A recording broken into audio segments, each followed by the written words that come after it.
नमस्कार, स्वागत है आपका खबरों का पंचनामा में। मैं हूं आपके साथ वक्ता। हम लेकर आए हैं देश और दुनिया की 5 बड़ी खबरें, जिस पर चर्चा के लिए हमारे साथ स्टूडियो में मौजूद हैं कैपिटल टीवी के editor in chief doctor Manish Kumar ji. Doctor साहब, आपका बहुत बहुत स्वागत है। धन्यवाद। सबसे पहले नजर डालते हैं आज की हेडलाइंस पर। बंगाल के नारदा स्टिंग केस में ममता के 2 मंत्री समेत 4 टीएमसी नेता गिरफ्तार। सीबीआई दफ्तर पर ममता और गुंडों ने की पत्थरबाजी, ममता के खिलाफ एफआईआर। ऑक्सीजन की कालाबाजारी का आरोपी नवनीत कालरा गिरफ्तार। दिल्ली हाईकोर्ट की नेताओं को फटकार, कहा राजनीतिक फायदे के लिए दवाएं जमा न करें। भारत में कोरोना की देसी दवा 2DG लॉन्च। बॉम्बे हाईकोर्ट ने कोरोना पर की योगी मॉडल की तारीफ, उद्धव को लगाई लताड़।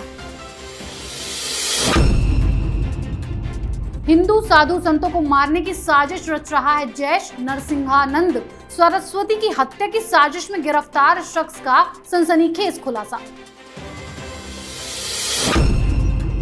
इजराइल फलस्तीन संघर्ष पर यूएई ने हमास को हड़काया, कहा इजराइल के साथ जल्द से जल्द बनाएं शांति, नहीं तो इंफ्रास्ट्रक्चर में निवेश नहीं।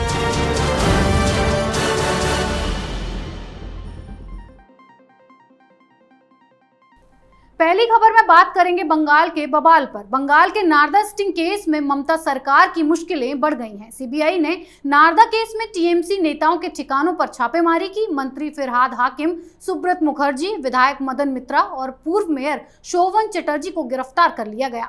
टीएमसी नेताओं की गिरफ्तारी के बाद ममता बनर्जी बौखला उठी और सीबीआई दफ्तर के बाहर ही विरोध करना शुरू कर दिया, जिसके बाद टीएमसी के गुंडों ने बंगाल में कई जगहों पर सीआरपीएफ जवानों, सीबीआई पर्सनल्स और बीजेपी कार्यकर्ताओं पर भी हमले किए। इस हमले के विरोध में बीजेपी अध्यक्ष दिलीप घोष ने राज्य में फैल रही हिंसा को लेकर ममता बनर्जी के खिलाफ एफआईआर दर्ज करवाई। वहीं राज्य की बिगड़ती कानून व्यवस्था को लेकर राज्यपाल जगदीप धनखड़ ने ममता बनर्जी की जमकर क्लास लगाई और चेतावनी देते हुए कहा कि संवैधानिक मानदंडों और कानूनों के शासन का पालन करें, नहीं तो हमें कड़े कदम उठाने होंगे। डॉक्टर साहब, बंगाल में ये हो क्या रहा है? जब अराजकता ऐसी होगी तो फिर आगे क्या होगा? देखिए, बंगाल में तो ममता बनर्जी वो काम कर रही है जिनके लिए उन्हें चुना गया था। उन्हें चुना गया था कि आप वहाँ पे गुंडागर्दी करें। उन्हें चुना गया था इस बात के लिए कि जो जितनी भी संवैधानिक संस्थाएं हैं उसका आप उल्लंघन करें। उनको चुना गया था कि आप अपने विरोधियों को पकड़ पकड़ के जेल के अंदर डाल दें। वही काम ये कर रही है। लेकिन आज जो हुआ है वो सुप्रीम कोर्ट और केंद्र सरकार के लिए एक चेतावनी है। वो इसलिए क्योंकि एक नारदा स्कैम में, एक स्टिंग ऑपरेशन में टीएमसी के कई सारे लीडर्स रंगे हाथ पकड़े गए घूस लेते हुए। और जब सीबीआई ने आज 4 घूसखोरों को पकड़ के गिरफ्तार किया तो ममता बनर्जी सीधे सीबीआई के दफ्तर में धरना देने पहुंच गई 6 घंटे तक। अब इस राज्य का क्या होगा जहां हर तरह से खबर आ रही है कि कोरोना के केसेस बढ़ रहे हैं और ममता बनर्जी कोरोना के लिए व्यवस्था करने के बजाय 6-7 घंटे अपने घूसखोर नेताओं को छुड़वाने के लिए वो सीबीआई दफ्तर में बैठी रही। अब नेता ऐसा होगा तो कार्यकर्ता कैसा होगा? अब आपने देखा कि जो तस्वीरें आ रही हैं, ऐसा लग रहा है कि बंगाल जो है वो कश्मीर बन गया है। सीआरपीएफ के ऊपर पथराव हो रहा है, वहाँ पे बोतल फेंकी जा रही है, सीबीआई के दफ्तर को घेर लिया गया है। खबर ये भी आ रही है कि बहुत सारे लोग राजभवन के ऊपर जहाँ गवर्नर रहते हैं उसका घेराव कर लिया है। और बददिमागी ऐसी कि उनके नेता खुलेआम मीडिया के सामने कह रहे हैं कि ये जो गवर्नर है वो ब्लड सकर है, वो खून पीने वाला दैत्य है और वो एक पागल कुत्ते की तरह बंगाल में घूम रहा है। अगर ये डेमोक्रेसी है, ये राजनीति है, तो इससे बेहतर हो कि बंगाल में कुछ दिनों के लिए ये तथाकथित सरकार के ऊपर लगाम लगाने की आवश्यकता है और वहाँ पे संविधान को बहाल करने की आवश्यकता है।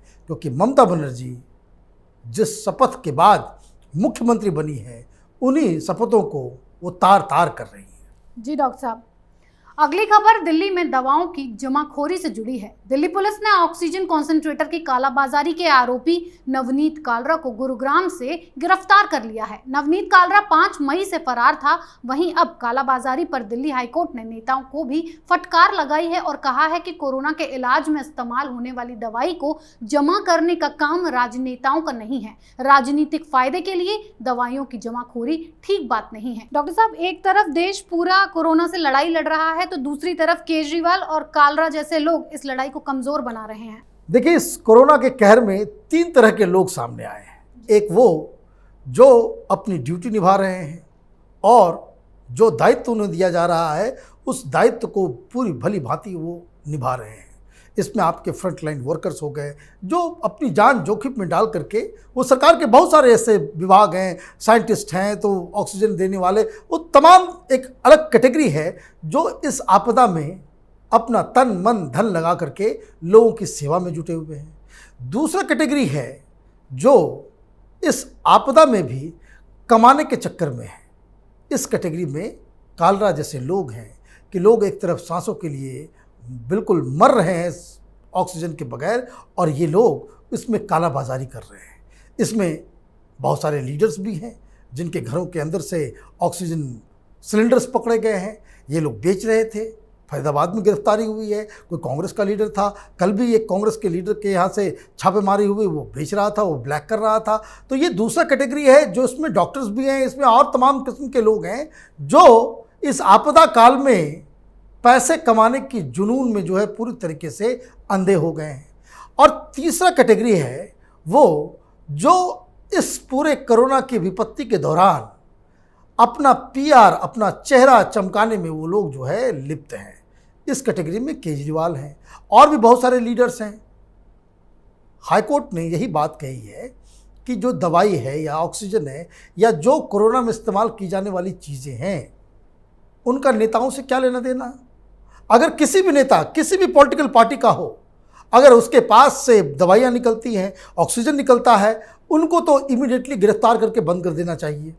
वो इसलिए कि आप सहायता के नाम पे, मदद के नाम पे आप अपना पीआर चमकाएंगे, आप अपना चेहरा चमकाएंगे, उस पर राजनीति करेंगे। ये क्षमा करने लायक वाली गलती नहीं है और देश की जनता देख रही है। लोगों को आप बेवकूफ़ बना रहे हो कि भाई बहुत सारे लोग हैं इसमें, बॉलीवुड के भी बहुत सारे लोग हैं।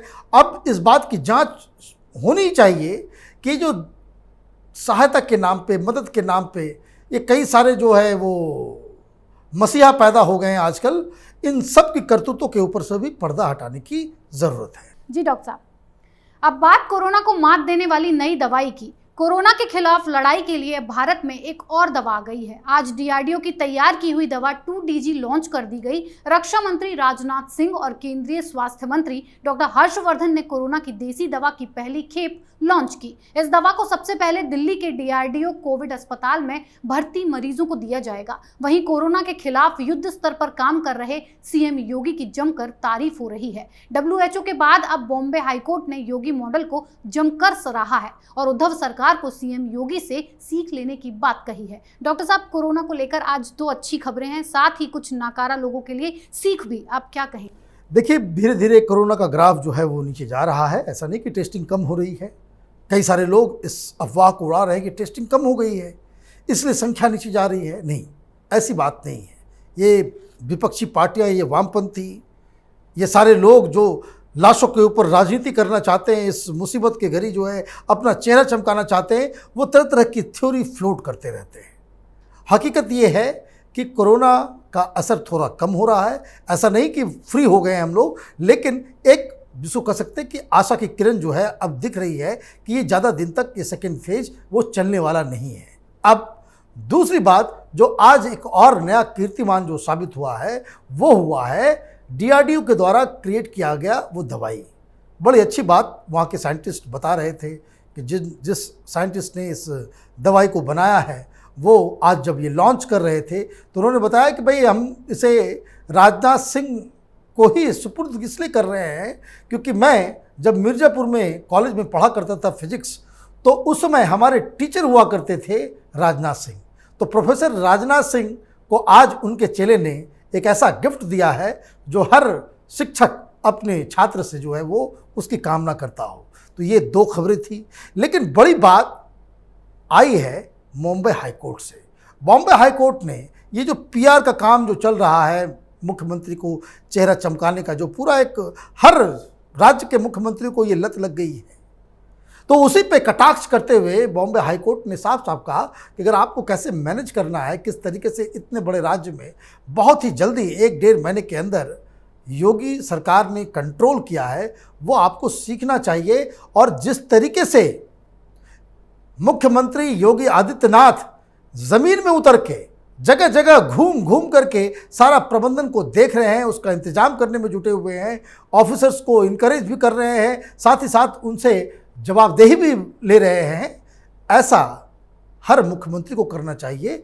वैसे ये बात उद्धव ठाकरे के लिए कही गई, लेकिन जो एग्जाम्पल योगी जी सेट कर रहे हैं वो देश के हर मुख्यमंत्री के लिए एक एग्जाम्पल होना चाहिए। धन्यवाद डॉक्टर साहब।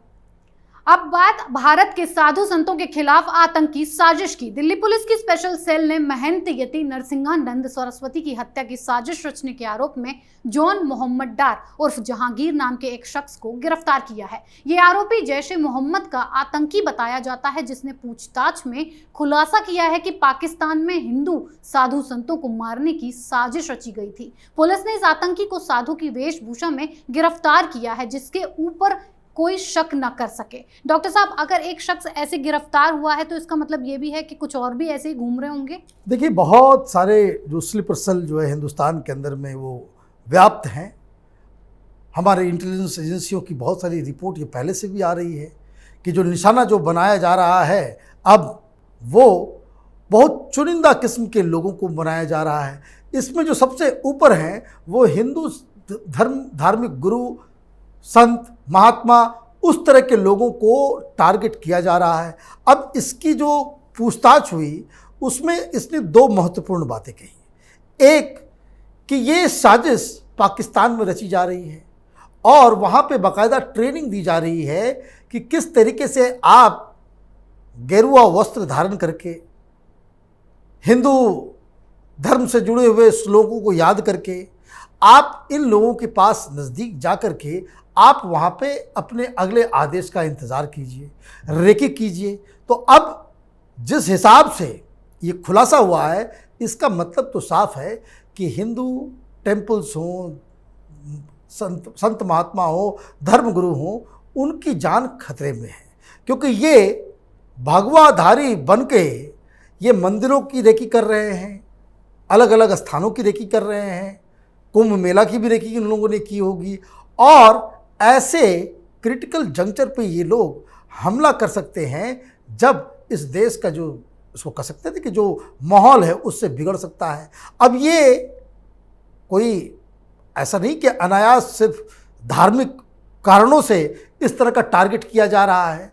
दरअसल इसके पीछे की मंशा यही है कि आप इस तरह के टारगेट्स को आप चुनें जिसके बारे में सोशल मीडिया में चर्चा हो रही हो, जो पॉपुलर हो, और जिनकी मौत के बाद एक माहौल हिंदुस्तान का ख़राब हो, यहाँ पे रॉयट्स शुरू हो जाए और जिससे फिर आप हिंदुस्तान को बदनाम करने की पूरी तैयारी जो है आप करके जो है पूरी दुनिया में आप हिंदुस्तान को बदनाम कर सको।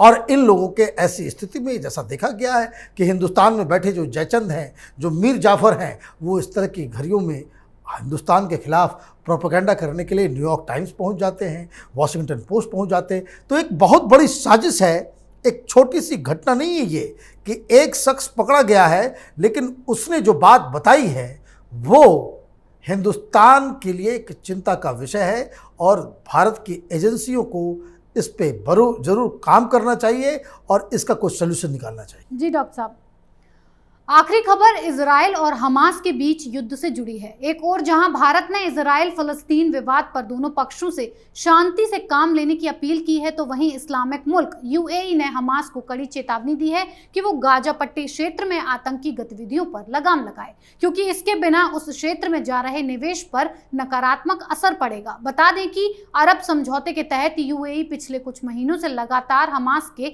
संपर्क में है और खबर है कि वो हमास को किसी भी कीमत पर इजराइल से शांति समझौते के लिए मना रहा है। डॉक्टर साहब, आपको लगता है कि यूएई की इस चेतावनी से इलाके में शांति बहाल हो सकेगी? देखिए, ये चेतावनी के अलावा एक बहुत बड़ा मैसेज पूरे मुस्लिम वर्ल्ड को गया है। दुनिया भर में जो इजराइल और हमास के बीच चल रहा है, चाहे वो अमेरिका हो, कनाडा हो, साउथ एशिया हो, हर जगह जहाँ जहाँ भी एक मुस्लिम पॉपुलेशन है वहाँ पे धरने प्रदर्शन शुरू हो गए।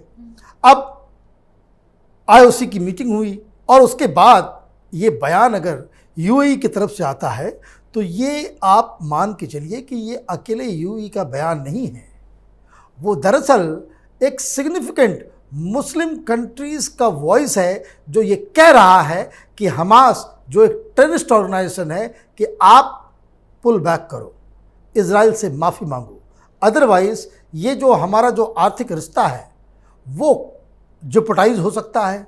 हम जो गाज़ा पट्टी के अंदर इंफ्रास्ट्रक्चर में जो खर्च करने वाले थे, स्कूल बनाने वाले थे, हॉस्पिटल बनाने वाले थे, सड़क बनाने वाले थे, वो हम रोक देंगे।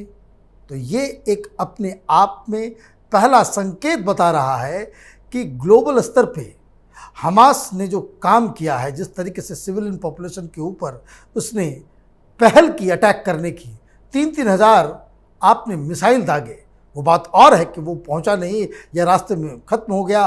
तो ये मुस्लिम वर्ल्ड के जो रहनुमा हैं, जो कंट्रीज़ हैं, जो सरकारें हैं, वो एक्सेप्ट नहीं कर रही हैं।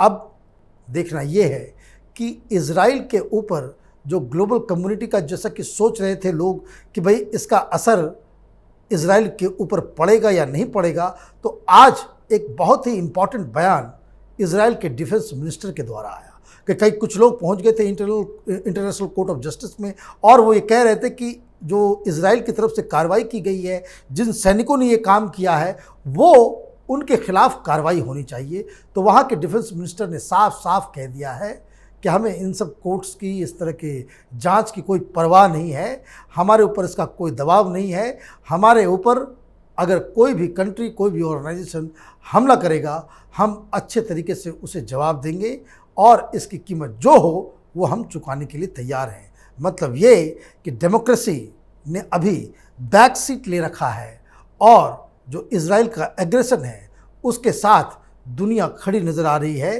क्योंकि एक और आज खबर आई है कि अमेरिका ने इजराइल को $775 मिलियन के आर्म्स सेल की अनुमति दे दी है। मतलब मॉडर्न वेपनरी अमेरिका से इजराइल पहुंचने वाली है और ये उस दिन खबर आ रही है जब इजराइल की सेना गाज़ा में घुसने को तैयार है। जी डॉक्टर साहब बहुत बहुत धन्यवाद इतनी सटीक और बेहतरीन जानकारी के लिए। धन्यवाद। खबरों का पंचनामा में आज के लिए इतना ही। देश विदेश की बाकी खबरों और उनके सटीक एनालिसिस के लिए देखते रहिए कैपिटल टीवी। हमें लाइक कीजिए, शेयर कीजिए और कैपिटल टीवी को सब्सक्राइब कीजिए। नमस्कार।